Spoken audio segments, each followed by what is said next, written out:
menggulingkan DPR itu adalah sebuah statement yang barangkali kita bisa pahami karena apa yang dikatakan oleh Belmondo tadi. Joget-joget ya. Dan saya tambahin lagi supaya dramanya semakin seru. Ketika diprotes orang yang namanya Eko Patrio ya. Malah bikin joget-joget lagi. Betul. Cobalah DPR itu ketika ada isu membubarkan DPR bukan masyarakat yang dikencam, Iya. tapi memberikan edukasi kayak Bapak Ibu masyarakat, kalau memang ada yang kurang dari kami atau ada jelek dari Banyak pikiran kami kurangnya. atau perwakil, cara komunikasi aja, jangan pilih di antara kami yang menggunakan serangan fajar. Gitu dong cara nyampeinnya. Masa DPR bubarin DPR? Nggak ada itu tolol, kan nggak bisa begitu. Ini yang maksud saya orang nggak jadi bijak dalam menjadi pejabat publik. Lu kalau jadi pejabat publik begitu bagus nggak usah. Ada yang mengatakan tokoh agamanya bahwa money politik itu bukan sesuatu yang dosa. Oke. Karena diniatkan sedekah, itu fakta loh. Dia menyebut sedekah. Gitu. Sedekah dari siapa? Dari pemilik uang ke masyarakat.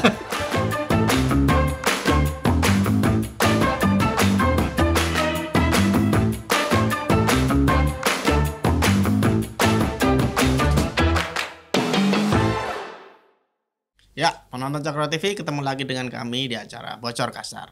Bersama saya Kajito Elkayeni, didampingi oleh dengan Bang Ade Armando. Siap. Kemudian ada Bro Belmondo. Siap. Sofio. Mantap Mas Yang Kajito di sekarang tengah. ada di pinggir, nggak mau di tengah.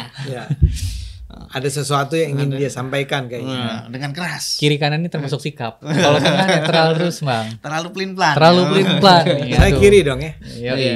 Bos, Rakyat kiri. Sosialis. sosialis. Kiri. Si kiri yang Oke. semenjak jadi komisaris sosialis. Boleh dong. boleh. Masa nggak boleh? Iya, harus begitu. Memang begitu, Bang. Sosialis. Komisaris harusnya sosialis. Harus sosial. Lebih cocok kan? Gue kalau nonton podcast Gita Wirjawan dia bilang ada tuh siapa narasumber lupa gue dibilang gini. Sosialis itu didapatkan kalau kita sudah menjadi kapitalis dulu. Karena kita tahu apa yang harus dibagi. Kalau kita belum jadi kapitalis sudah sosialis, apa yang mau kita bagi? Kemiskinan gitu. Tapi kalau udah kapitalis yang kita bagi harta, kekayaan. Itu yang ngomong pasti kapitalis yang tidak akan pernah menjadi sosialis. Iya, mungkin Bang Ade udah masuk tahap itu. Udah kapitalis, udah saatnya sosialis. Ya. Oke, penonton, kita akan membahas tentang demo tempo hari. Ya. Oke. Tempo hari. Tempo hari. Kok tempo hari? Terus? Kemarin. Kemarin tuh bukan tempo ya? Bukan. Kamu Tempo pengguna hari itu kayak minggu yang lalu gitu loh. Udah lama jauh. Oh, gitu ya. Kalau kemarin itu kemarin. Masih dekat. Mas, kamu kan baru sarjana, jangan salah ngomong, Mas. 25 Agustus. Tanya sama Agatha ya. Kalau kemarin bukan tempo hari kan? Bukan. Kemarin. Masih dekat. Dan kemarin itu demonya anarkis, Bang, rusuh. Ya. Pesertanya juga ternyata Dan lama ya. anak-anak SMA SMP itu, Bang.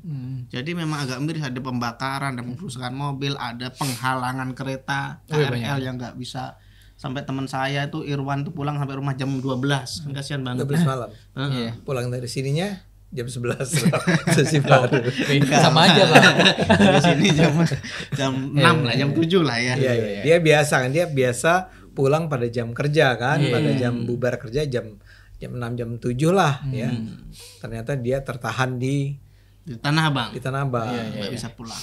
Nah, oke, kita akan ngobrolin ini. Ini demonstrasi yang bikin susah rakyat kayak begini nih. Oke. Katanya dilakukan oleh rakyat. Gimana Bro Wel memandang Oke. demonstrasi? Kamu kan masih semangat muda. Iya. Demonstrasi kok gini. Pertama demo kemarin saya apresiasi dulu untuk orang yang menyuarakan atau mengaspirasikan untuk kekecewaan terhadap DPR. Oh ya. Itu part salah yang harus satu. kita apresiasi dulu. Iya. Kalau yang untuk anarkis ya enggak.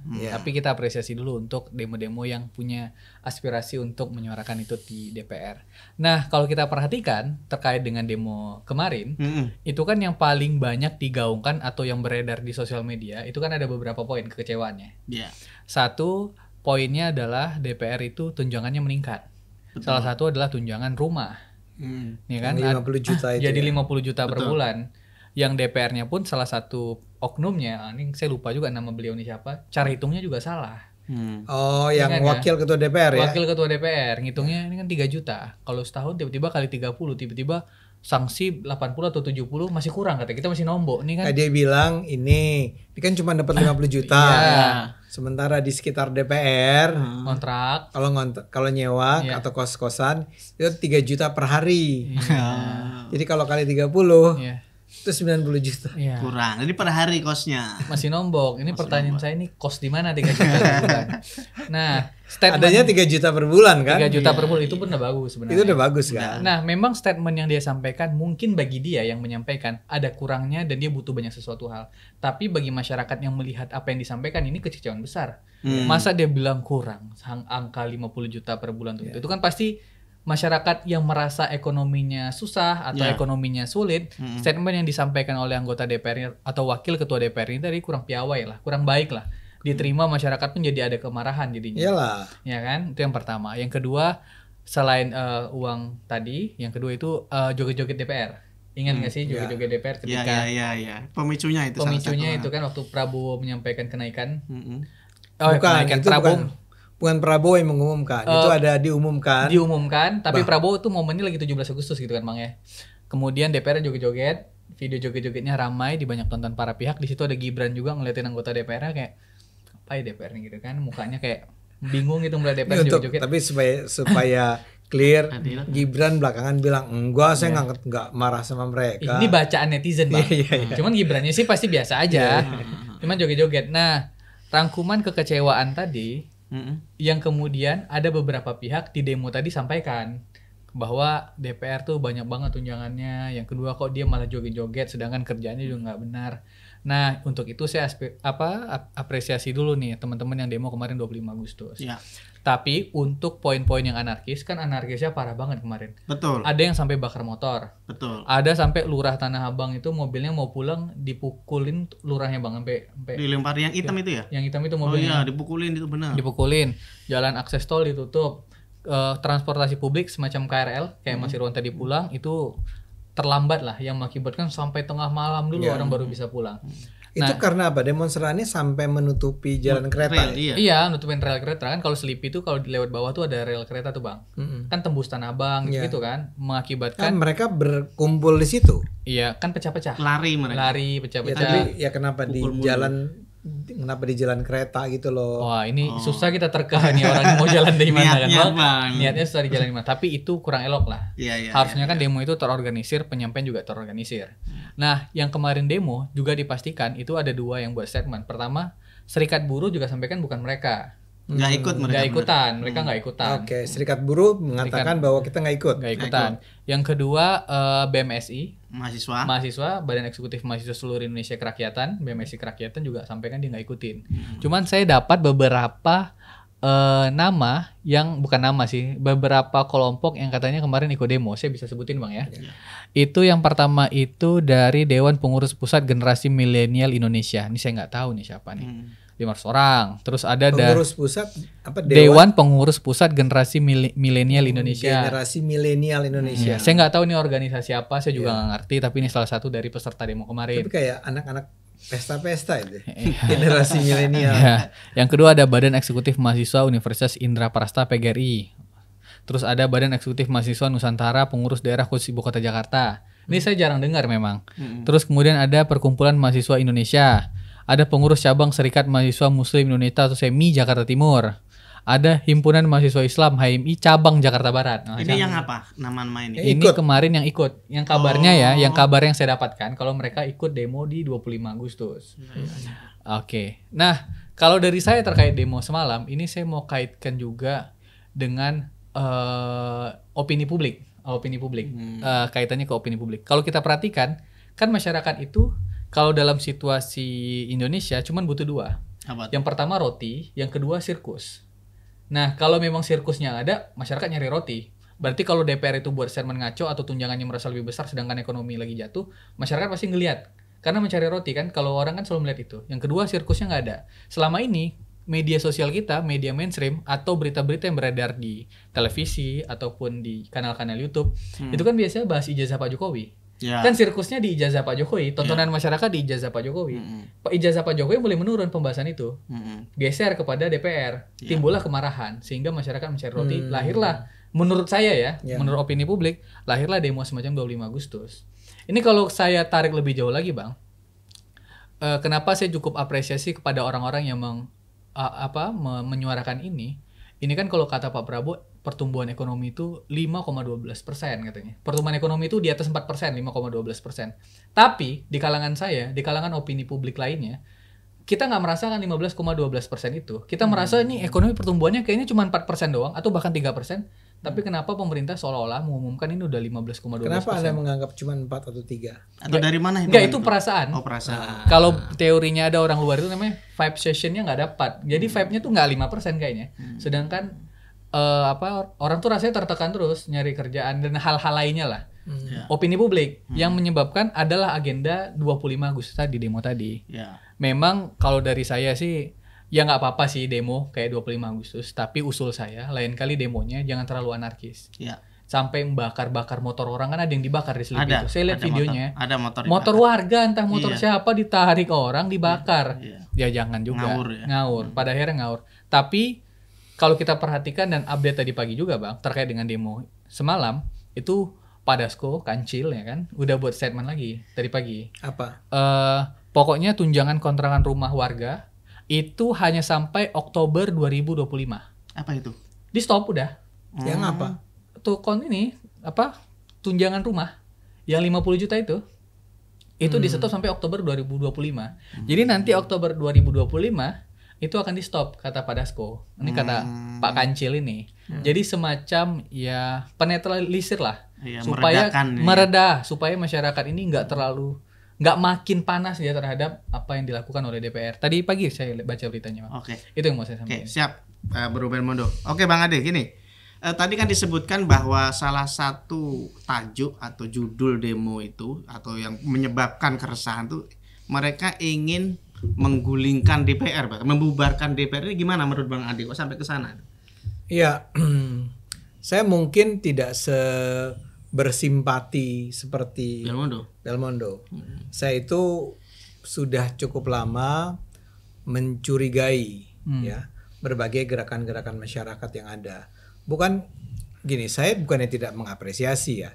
Tapi biar bagaimanapun pelajaran yang kita peroleh dalam hal politik Indonesia selama mungkin 1 dekade, 2 dekade terakhir ini menunjukkan bahwa memang biasa bahwa gerakan-gerakan semacam itu ditunggangi. Ya, ada backingnya, ada bohirnya. Ini bukan sesuatu yang organik gitu ya? Bukan sesuatu yang organik. Itu lazim terjadi seperti itu. Jadi kalau ini terjadi, saya harus beri catatan dulu nih bahwa saya menduga di belakangnya memang ada kepentingan-kepentingan politik tertentu. Dan ini yang sebetulnya menurut saya juga sulit untuk dijawab. Kepentingan politiknya apa? Betul. Dan siapa? Ya. Sekarang kembali tadi ke isu soal demo itu sendiri. Ya, demo ini sendiri memang yang kali ini tuh mengkhawatirkan atau mengherankan. Nah, kata yang lebih tepat mengherankan ya. Pertama-tama mereka itu saya nggak tahu seberapa penting nama organisasi ini ya. Tapi misalnya ada berita yang menyatakan bahwa ini diprakarsai atau dikomandani atau diatur oleh sebuah gerakan yang namanya Revolusi Rakyat Indonesia. Nah, pilihan namanya sendiri menurut saya sudah menunjukkan bahwa ini adalah sebuah gerakan yang progresif gitu, agresif. Jadi konfrontatif. Bayangkan namanya Revolusi Rakyat. Betul. Ya. Ini kan membuat kita teringat pada berbagai gerakan-gerakan. Anda mungkin familiar dengan istilah anarko kan? Anarko, betul. Kaum anarkis ini. Karena namanya adalah Revolusi Rakyat Indonesia. Ya.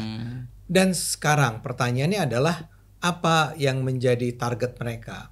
Tadi Anda sudah sebut, salah satu yang mereka angkat adalah bubarkan DPR. Betul.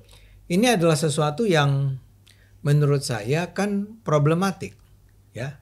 Kalau Anda paham demokrasi, maka Anda tidak akan meminta agar ada salah satu kaki dari trias politika ini dibubarkan.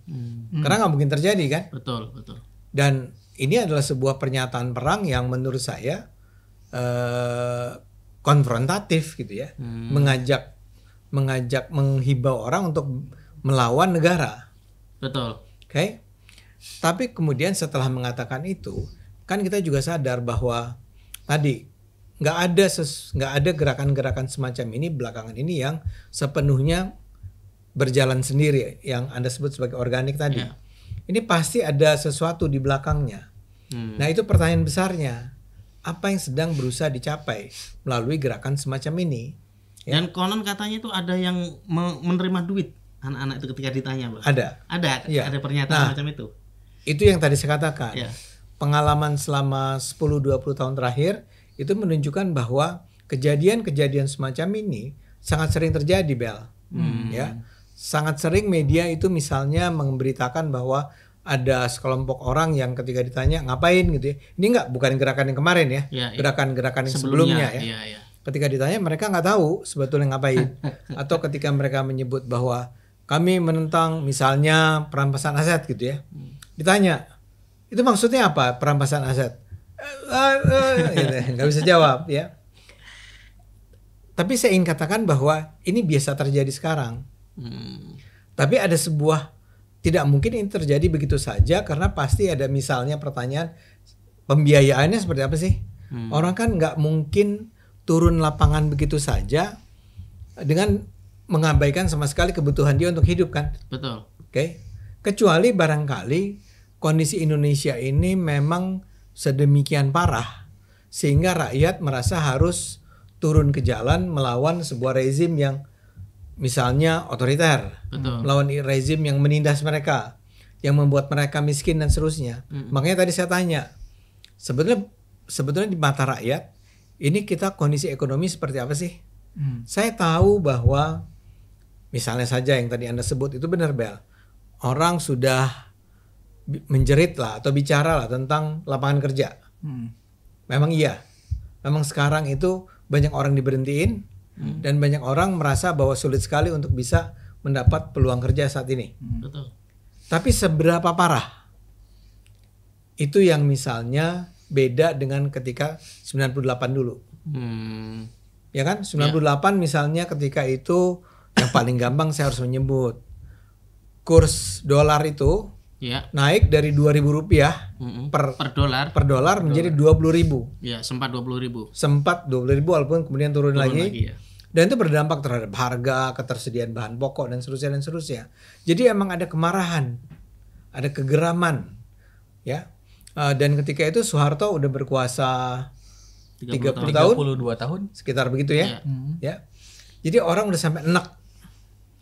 Karena itu kalau ketika itu rakyat tuh betul-betul begitu mendengar seruan untuk turun gitu ya, tanpa harus dibayar, itu terjadi. Saya merasakannya waktu itu.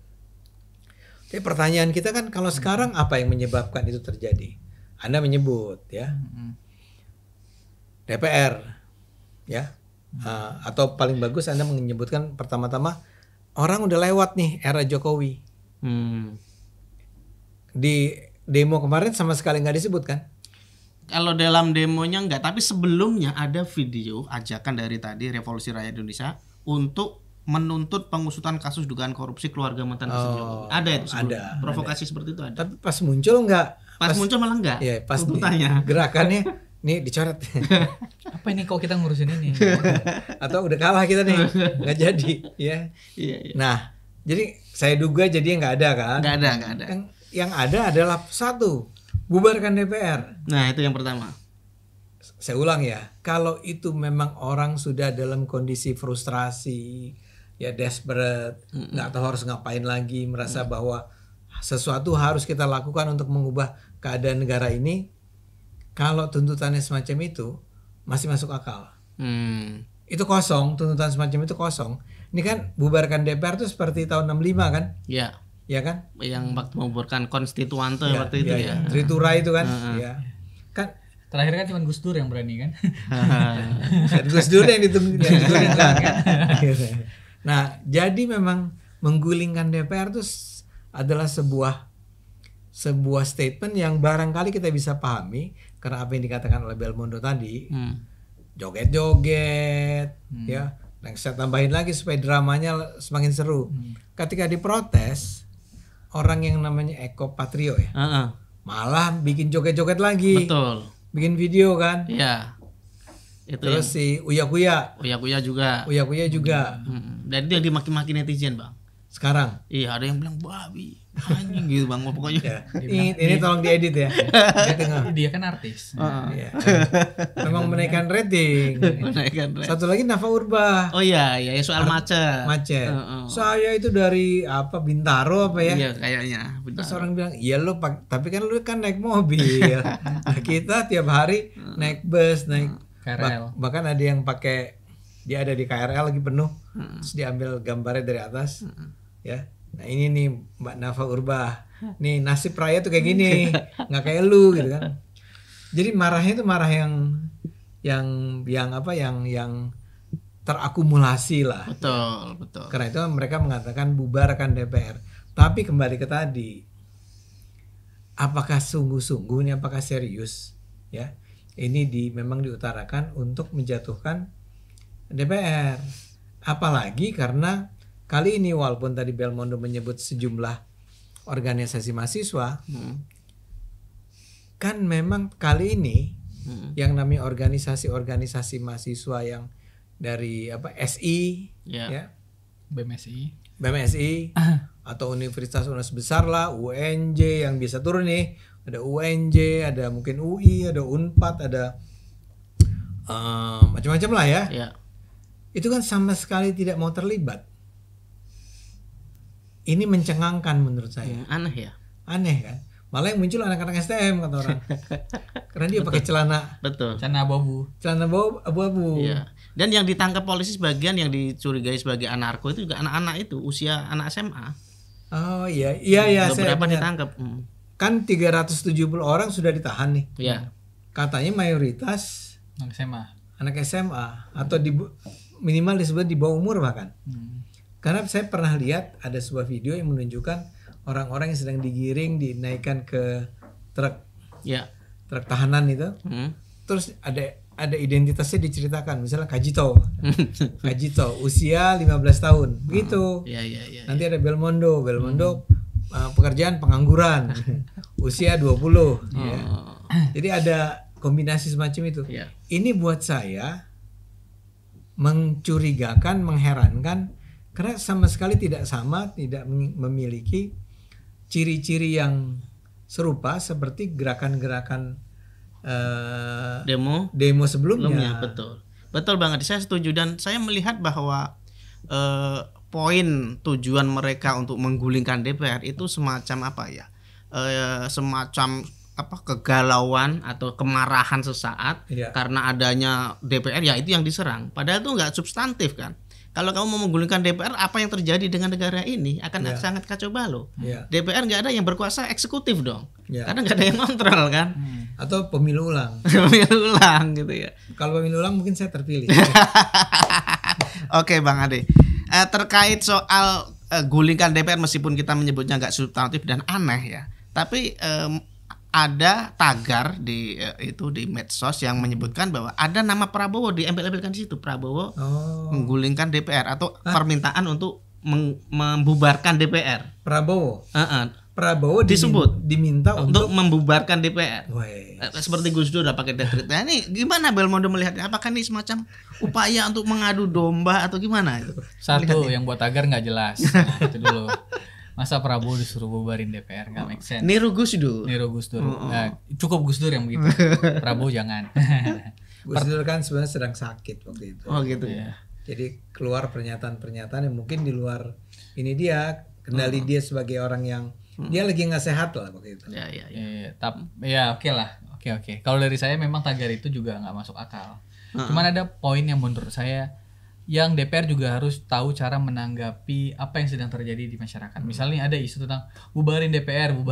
Oke lah, orang yang nggak paham tentang trias politika atau orang yang nggak paham tentang sistem struktur negara, ini hanya masyarakat biasa yang hidupnya hanya tertekan untuk mengatakan bubarkan DPR, betul kata Bang Ade, make sense saja karena ada kekesalan itu. Tapi kalau kita lihat secara struktur negara, nggak mungkin trias politika satu kekuasaan hilang itu kan nggak mungkin. Siapa yang menjalankan fungsinya? Cuman yang lebih mengesalkan adalah Sahroni yang bilang itu yang minta bubarin DPR tolol, kan nggak boleh lah begitu. Iya responnya. Respon begitu. Sahroni itu anggota DPR kan? Saya meyakini kalau Bang Ade jadi anggota DPR nggak akan bilang masyarakat tolol kan? Mungkin itu statement yang kurang tepat atau itu statement yang mungkin jelas. Dungu. Oh bukan ya. Segala macam gitu kan. Karena dia orang DPR. Kalau misalnya ngomong Rocky Gerung, ya udahlah. Oh iya. Nggak pantas lah. Iya, orang kalau kita kaji masyarakat nih ya banyak juga yang nggak tahu tentang sistem struktur negara. Jadi kalau DPR mau menanggapi sebagai pejabat publik yang dibayar oleh pajak rakyat, yang nanggapi sadar diri aja cara nanggapinya, nggak usah terlalu frontal gimana. Udah tahu situasi macam ini malah makin dikerasin. Kan itu nggak tepat menurut saya.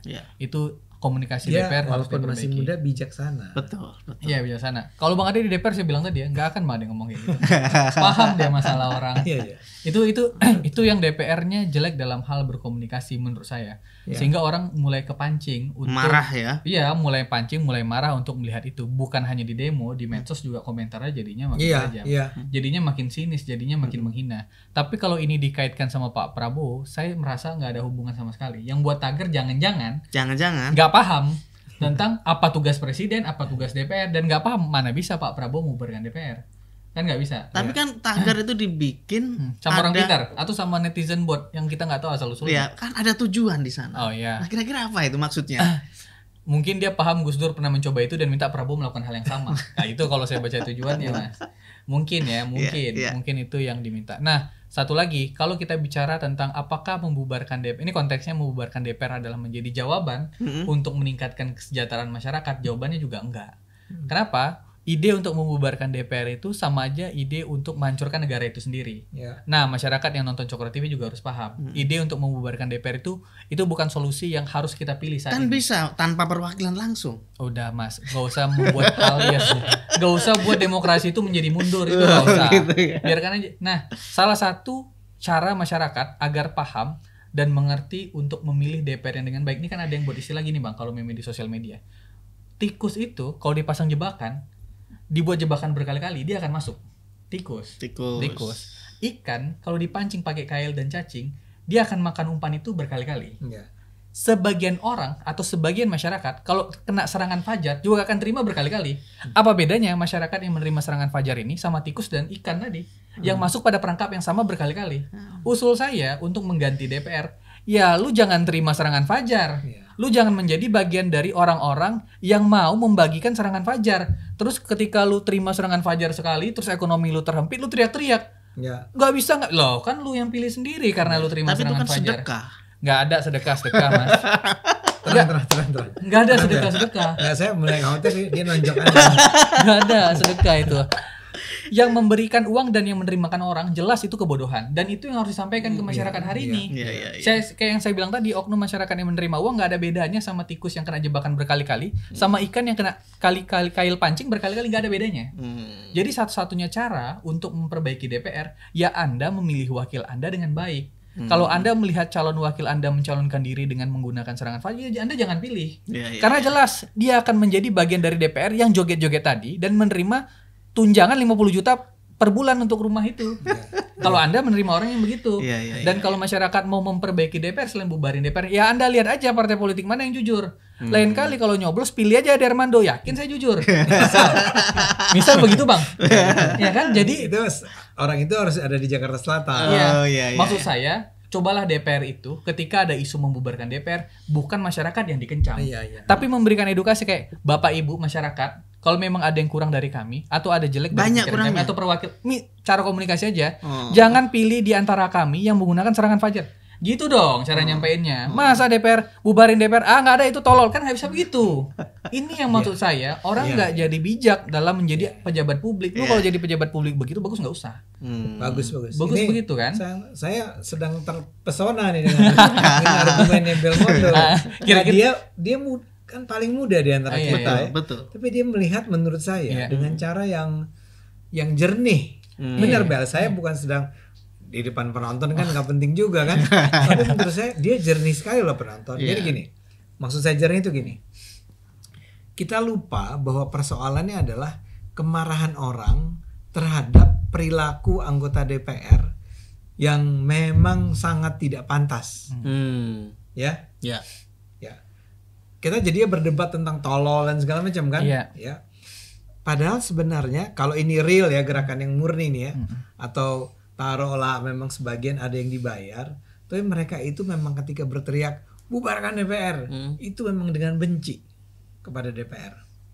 Pertanyaannya adalah kalau pakai Belmondo nih, kenapa orang marah sama DPR? Kenapa yang ada di DPR adalah orang yang begitu dibilang bahwa dia dapat kenaikan tunjangan perumahan 50 juta, joget-joget. Joget-jogetnya di front paling depan lagi. Soalnya yang front agak belakang tuh nggak terlalu rame. Yang paling depan ini, Eko Patrio kan di depan. Iya.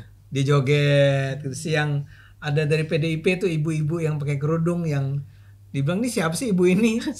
Soalnya ini narinya gembira banget ya. Ternyata dari PDIP. Kenapa dijoget-joget ya? Dan mau jujur, sebetulnya penghasilan atau ya penghasilan ya. Yeah. Penghasilan PDIP, DPR itu nggak cuma sekedar 100 juta.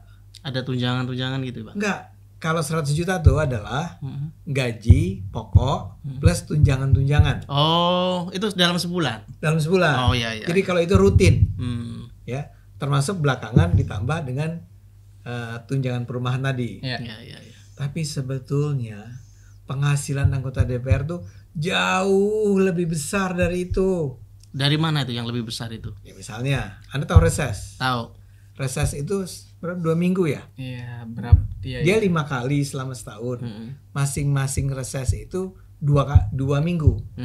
Reses itu adalah kunjungan ke konstituen. Konstituen ya. Dia diwajibkan nih, konstituen itu artinya rakyat yang memilih. Jadi kalau Belmondo terpilih, Anda di mana dulu, Bel? Jakarta Selatan. Jakarta Selatan. Dia harus ke Jakarta Selatan. Turun ya. Selama 2 minggu penuh, ketemu rakyat, ketemu konstituen, bicara tentang apa persoalan masyarakat, bla bla bla. Nah, setiap hari dia dapat per diem. Ada biayanya tuh. Ada biayanya. Dan itu besar. Angkanya itu besar. Nah, banyak anggota DPR yang kelakuannya nggak seperti Belmondo itu. Kalau Belmondo saya juga yakin. Tadi kan dia menyebut saya. Saya yakin kalau Belmondo nih diperintahkan reses 2 minggu ke daerah, turun dia. Turun. Ngapain, Bang? Dari hari Senin sampai Minggu dua minggunya itu dia baru pulang. Itu ngapain di sana?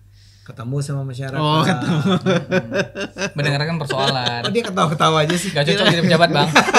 Mas Ito nih kasih tahu persoalan, ketawa ya, Bang. Ketawa. Ini rakyat beneran. Ini rakyat revolusi itu. Iya. Jadi dia datang ke sana ngobrol bla bla bla bla, mempelajari, ada bahkan dia barangkali ikut membiayai masyarakat kita butuh perbaikan saluran air. Perbaikan saluran air, dia yang turun tangan. Iya. Misal kayak gitu-gitu. Yang kelakuan anggota-anggota DPR Indonesia itu adalah pertama, dia itu nggak 2 minggu, terus 3 hari. Tapi turun 3 hari itu. 3 hari itu terpaksa turun, kan harus ada foto-fotonya. Oh, ada dokumentasi. Ada dokumentasi ya. Iya. Nah, selama 3 hari dia bikin foto sebanyak-banyaknya aja. Kalau perlu ganti baju. Yang ganti baju segala macam. Jadi dari sana itu besar sekali. Ke perjalanan dinas ya, yang baik di Indonesia maupun ke luar negeri, itu gede banget, Jit. Ya. Per diemnya itu gede banget. Belum kalau dia rapat. Ya. Rapat ngomongin undang-undang. Kenapa DPR lama rapatnya? Kenapa tuh, Bang? Berulang-ulang sampai berbulan-bulan.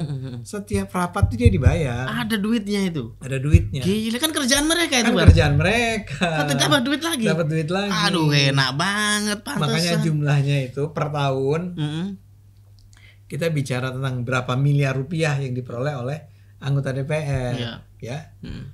Padahal mestinya kan seperti Anda bayangkan tadi kan, kalau lo rapat ya udah dong. Masa minta lagi? Betul. Gitu. Nuntutnya dan gede setiap rapat itu. Belum dapat sogokan sana, disogokan sini.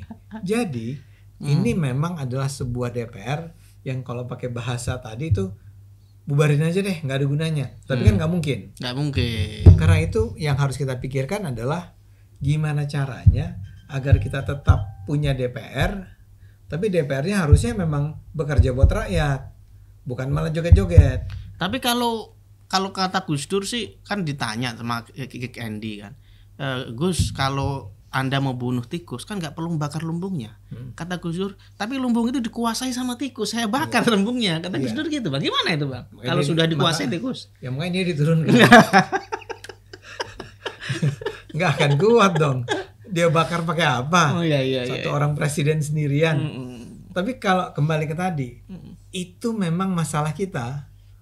Si lumbung ya tadi. Lumbung itu dikuasai oleh tikus-tikus besar. Betul. Yang berusaha mencegah jangan sampai ini diubah nih. Kayak tadi kan aturan kan mestinya gini nih. Reses itu jangan dikasih istilah lamsam ya. Lamsam tuh dikasih duit buat 2 minggu. Di depan langsung dikasih. Di depan. Ongkosnya sekian. Biaya tadi konsumsi ya perharinya ya itu sekian itu hak kamu. Kan harusnya diubah aja aturannya. Diubahnya adalah enggak, kalau kamu cuma 2 hari ya kamu 2 hari. Kan gitu. Kalau kamu keluar negeri, ini yang keluar negeri, ini udah keluar negeri, jalan-jalan keluar negeri, kan harusnya bikin studi banding lah. Studi bandingnya tentang peraturan mengenai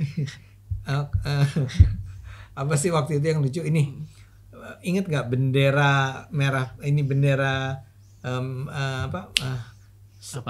merah putih? Bukan merah putihnya. PMI itu apa? Palang merah Indonesia. Ya, palang merah itu kenapa di Swiss tuh salib kan gitu ya. Tapi kenapa di negara lain misalnya di Arab apa? Bulan sabit. Ya. Sabit merah. Ya, itu kan nggak perlu keluar negeri. Bukan. Internet buka aja. Banyak. Ini kenapa nih gini gitu kan misalnya. Iya. Tapi ini kan nggak, kan demi jalan-jalan mereka harus jalan-jalan keluar. Nah, kembali ke apa yang ingin saya katakan adalah bahwa sebetulnya memang benar ya. Apa tuh? Kalau gerakan ini adalah sesungguhnya untuk merestrukturisasi DPR, saya setuju. Ini benar banget. Caranya gimana merestrukturisasi DPR? Enggak, tadi kalau pakai istilahnya Belmondo, sebetulnya harusnya mendorong masyarakat untuk lebih peduli. Memang harusnya masyarakat, saya setuju, masyarakat marah tuh kalau melihat anggota DPR joget-joget. Betul. Memang benar, ya, harusnya begitu. Nah, sayangnya tapi memang mereka malah mengambil jalan yang salah menurut saya. Karena ngamuk ya. Karena ngamuk, bubarkan DPR. DPR-nya malah ngebales, dasar tolol gitu kan. Jadi tujuannya tidak tercapai dan orang tidak juga bersimpati sama gerakan-gerakan semacam ini. Padahal substansinya adalah memang mengubah DPR. Kalau itu tujuannya. Iya. Tapi caranya tadi ya. Gimana, Bro Bel? Terakhir. Oke. Kok udah terakhir? Ya kan udah hampir 40. Udah hampir 40. Iya. Oke, gue lanjut dulu ya. Pertama ini. Tapi saya mau menambahkan aja. Iya. Bang, ada 10 menit lagi. Oke, ini dari saya terkait dengan demo. Terus jadi 2 jam. Ini terkait dengan demo semalam dan DPR juga terkait lembaga negara. Ini yang juga harus, ini kebiasaan yang saya perhatikan belakangan atau udah lama lah saya perhatikan. Di kita paling mudah partai politik itu atau bahkan pejabat publik itu muncul di republik ini sebagai pejabat publik yang bagus. Kita tuh mudah melahirkan tokoh-tokoh yang super, yang hebat. Terus? Tapi, gimana itu? Enggak, misal contoh Pak Jokowi, KDM, Pram, maksudnya Indonesia itu bagus dalam melahirkan tokoh-tokoh politik. Pram siapa? Pramono. Oh iya. Kan bagus dia. Bagus. Kita kan sebut tokoh-tokoh yang udah jadi. Iya. Anda anti PDIP. Anti PDIP Anda tidak objektif. Oke. Maksud saya kebiasaannya adalah di republik ini mudah dan bagus melahirkan tokoh-tokoh yang super dan hebat. Tapi di republik ini lemah dalam membangun sistem yang super dan sistem yang hebat. Itu kendala dari yang saya perhatikan di Indonesia. Betul. Jadi kalau misalnya contoh kita tarik lebih jauh kepada sistem kepemiluan yang jujur dan adil tanpa ada politik uang, untuk melahirkan tokoh-tokoh yang luar biasa hebat, wah, top republik ini. Partai politik dalam mengkader orang untuk menjadi manusia yang top, hebat. Jangankan hanya Gerindra, PSI pun bisa melahirkan Ade Armando. Maksud saya dalam melahirkan tokoh-tokoh hebat tuh ini paten. Kenapa disebut? Bukan kebalik, bukan Ade Armando melahirkan PSI. Ini pemecah belah nih Pak. Pengadu domba. Enggak boleh kamu ngomong. Jangan lebih besar. Nah, itu kebiasaan yang saya perhatikan sehingga kita nggak punya sistem yang super. Sistem yang super lebih jauh lagi kepada sistem pemilu yang super. Kayak misalnya anti terhadap politik uang, kan kita harus memandang masyarakat dalam 2 sisi. Sisi pertama adalah masyarakat juga harus menyadari bahwa politik uang itu buruk dan memilih calon-calon yang buruk juga nggak baik. Tapi gini, itu sisi pertama. Sisi kedua adalah selesai dulu saya bicara. Itu sisi pertama tentang masyarakat. Antara moderator. Iya, antara moderator sama Rocky Gerung nggak boleh. Nggak bisa kamu potong-potong saya. Yang pertama, sisi dari masyarakat. Masyarakat juga harus menyadari bahwa dari diri mereka bisa berkontribusi dalam membantu negara dengan menyadari jauhi politik uang dan pilihlah calon-calon anggota DPR yang baik. Itu sisi pertama. Sisi kedua dari sisi kelembagaan status negara. Negara juga harus menyediakan sistem yang benar-benar super sehingga masyarakat juga terbantu. Seperti caleg-calegnya nggak mau ngasih uang lagi, tadi tutup caranya, entah diberikan sanksi atau diberikan apapun, ya berikan sanksi atau hal apapun. Jadi ada dua sisi dari masyarakatnya, sisi dari lembaga negaranya. Kalau saya bilang tadi kan di awal dari sisi masyarakatnya yang tidak menerima. Sisi kedua yang saya maksud ini adalah kebiasaan negara ini untuk membangun sistem yang super, sistem yang baik. Kita kebiasaannya, presiden kita misalnya Pak Jokowi bagus banget, Pak Prabowo bagus banget sebagai tokoh, tapi sebagai sistem kan berubah-ubah setiap pemerintahan. KDM misalnya bagus banget, tapi sistemnya gimana? Kita punya kebiasaan, kendalanya di situ. Tokohnya top, tapi sistem birokrasinya, pemerintahannya nggak top. Kita punya kebiasaan dan kurang, dan itu menurut saya harus diperbaiki. Orang-orang yang paham manajemen publik yang baik itu yang harus ditekankan. Misalnya Bang Ade nih, dokter ilmu komunikasi, mungkin setelah jadi pejabat publik mau sekolah lagi nih, manajemen publik misalnya. Sehingga manajemen atau sistem birokrasi jadi lebih baik. Jadi kita harus melihat persoalan itu dengan dua kacamata sehingga dapat solusinya. Saya dapat masalahnya itu saya perhatikan terus. Memang bagus ya KDM ini ya. Tapi saya bertanya-tanya setelah sistemnya. Saya bertanya sistemnya gimana nih Jawa Barat? Apa jangan-jangan setelahnya sama lagi? Sistemnya berubah lagi. Sehingga nggak ada sistem yang super, sistem yang bagus. Itu tuh menurut saya yang harus diperbaiki juga, Bang Ade. Gimana? Kamu tadi mau nyala siapa? Saya coba salah dulu. Kayak ada dua hal ya. Saya nanggapin boleh kan? Moderator boleh, silakan. Saya mau dengar. Nggak, yang pertama tadi kan soal edukasi masyarakat dan seterusnya kan. Itu memang ideal, indah. Ya kalau di apalagi oleh anak muda seperti Bang Mondo gagah dia. Tapi ini realis. Faktanya di lapangan tuh nggak semudah itu. Contohnya gini, saya nggak nyebut NU ya, tapi ada ormas keagamaan. Ya itu. Saya nggak sebut NU. Bukan ya. Tapi ada ormas keagamaan. Oh enggak ya. Atau katakanlah. Ya udah itu aja. Itu aja. Oke. Itu ada yang mengatakan tokoh agamanya bahwa money politik itu bukan sesuatu yang dosa.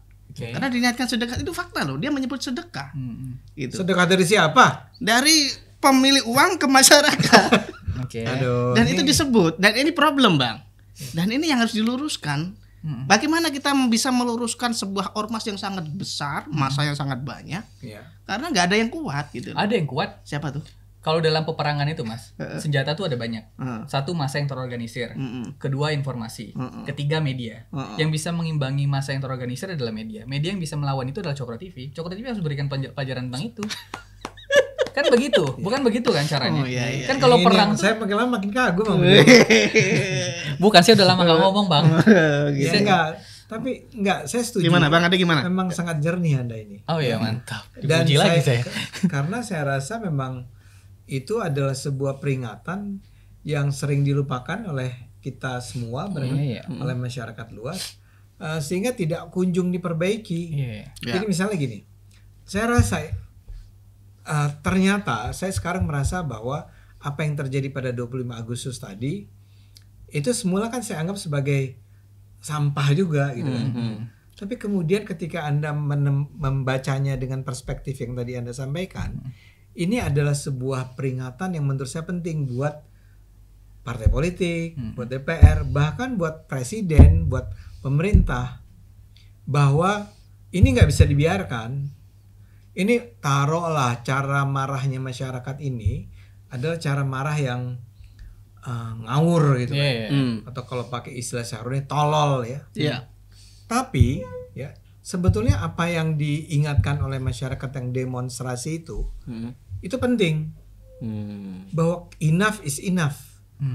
Udahlah, kalian ini jangan main-main terus dong sama kita. Alarm jadinya emang. Jadi alarm. Oke. Dan saya juga kecewa misalnya pada hari yang sama dengan demonstrasi terjadi di istana, kalau nggak salah ada pemberian bintang Mahaputra, bintang penghormatan terhadap orang-orang yang menurut publik barangkali ya, kok mereka dikasih nggak sih? Pantas mendapat nggak itu. Pantas. Ya misalnya ada seorang mantan koruptor dikasih bintang Mahaputra. Dan kita lihat nama-nama itu nama-nama yang betul-betul kayak Ini orang-orang dekatnya apakah Gerindra, apakah Istana, apakah Pak Prabowo ya, atau barangkali politik rangkulnya Pak Prabowo, nama-nama dari partai lain dan segala macam. Ini nggak bisa lagi dilakukan terus-menerus. Gaya-gaya semacam ini, gaya-gaya joget-joget tadi. Saya rasa kita sebagai tadi kan ada udah ingatkan ya, media ya. Kita kalau ngelihat kelakuan-kelakuan anggota DPR yang seperti itu harus memang diangkat, harus dikritik, harus disampaikan, kepada publik. Ini nggak benar ini, yang joget-joget tadi nggak benar ini, ya. Apalagi kalau dia punya, lihat aja sekarang, misalnya soal korupsi ya, apa yang terjadi dengan Noel itu menurut saya itu contoh yang bagus. Dia adalah seorang tadinya komisaris ya, orang kepercayaan Pak Jokowi, terus loncat jadi gengnya Pak Prabowo, dan belum 1 tahun dia menjadi wamen dia sudah korup. Betul. Jadi memang ada track record buruk nih yang diciptakan oleh orang-orang yang baru masuk ke pemerintahan, yang sebetulnya sekarang misalnya Pak Prabowo udah membuka kementerian jauh lebih banyak dibandingkan masa-masa sebelumnya, wamen-wamennya diperbanyak, tapi memberikan contoh-contoh buruk kepada publik. Jadi menurut saya ini adalah sebuah momen di mana kita harus introspeksi ya. Tindak lanjutnya apa, Bang? Bubarkan enggak. Menurut saya ini sebuah pembicaraan yang panjang lebar yang harus kita bicarakan secara panjang lebar. Saya juga mengajak masyarakat, mengajak para pengambil keputusan untuk duduk sama-sama memikirkan tadi kan perbaikan sistemnya. Kalau enggak betul-betul ini bisa tiba pada tahap di mana orang nih usul saya untuk DPR ya kalau mau perbaiki sistem ya. Tuh undang-undang pemilu ya dibuat secepatnya supaya bisa dikoreksi bareng-bareng. Kalau memang ada yang salah di judicial review. Kebiasaan kita kan nanti udah deket-deket baru muncul. Itu yang maksud saya, sistem super harus diperbaiki dengan cepat. Nah, yang tadi dikatakan oleh Belmondo misalnya. Negara juga harus memikirkan. Kita semua sudah tahu kok, money politics itu salah satu sumber masalah di Indonesia. Betul. Oke. Nah, kemudian apa yang harus dilakukan oleh pemerintah untuk mencegah jangan sampai lagi money politics tetap terjadi di pemilu berikutnya? Ya. Itu kan nggak pernah serius. Nggak ada tindakan. Nggak ada tindakan. Bawaslu kemana, Bang? Bawaslu semua. Tapi pemerintah sendiri setelah kan ada polisi, ada hakim dan segala macam. Setelah tertangkap juga didiemin aja. Kayak ya cuman bagi-bagi sedekah 100 sedekah. Tuh kan contoh organisasi besar tadi. Itu maksud Anda siapa sih? Jangan disebut, Bang. Jangan disebut. Ya kalau itu dibiarkan terus, nah kita sebagai media juga harus mengingatkan, jangan begitu. Jangan bilang itu sedekah, itu korupsi. Itu menyuap. Dan suap itu diperbolehkan, Bang. Oleh dalam Mas Kajito ini dari tadi nyuap boleh jadi bilangnya sedekah. Enggak, ini dengar dulu dia. Ini justru kan ini saya ngutip Gus Ulil. Jadi memang dalam doktrin Islam. Abis ini taping gimana Gus Ulil? Dalam doktrin Islam itu, Bel, kalau menyuap karena terpaksa diperbolehkan kan bahaya. Ini kan enggak terpaksa. Nah, makanya. Iya. Pemaklumannya dari sana, Bang. Karena ada dimaklumi ya ini sekalian lah. Kalau menyuap terpaksa tuh gini ya. Anda lagi ngurus dokumen, Anda ngurus paspor. Saya datang belum jadi, belum datang lagi belum jadi. Ya udahlah kasih uang damai. Misalnya. Ya udah, menurut saya malaikat juga ya udahlah. Tapi itu nggak boleh, Bang, nyuap, Bang. Kata siapa? Kata negara. Sebenarnya boleh atau enggak sih menurut dia? Tadi dia bilang boleh. Saya kalau ngomong Mas Kajito ini nggak selesai, Bang. Padahal sekarang udah 40. Udah lebih. Udah 50. Pesan terakhir saya, ya serius lah mengurusi negara. Jangan negara dianggap bahan candaan, apalagi kebahagiaan sekelompok orang atau seorang semata. Karena semakin dia bermain-main dengan negara, masyarakat bisa makin marah dan mungkin jauh lebih besar dibanding itu. Betul. Kita tidak ingin 98 berulang. Iya, Bang Ade. Ada lagi? Ya, kita tidak ingin 98 berulang. Udah cukup ya. Terima kasih ya. Siap. Tapi saya terima kasih nih buat anak muda ini. Mantap. Saya nggak tahu seberapa serius dia nanti ya. Tapi ya. Nanti dicatat oleh netizen loh omonganmu sekarang, Bel. Catat aja. Bagus malah. Catat aja. Bagus dong. Jangan kayak Noel dong. Hukum mati koruptor. Oh iya. Dia korupsi. Oke, cukup ya. Oke, terima kasih penonton Cokro TV. Demikian hasil diskusi kita. Kita akan ketemu lagi di acara Bocor Kasar berikutnya. Sampai jumpa. Sampai jumpa.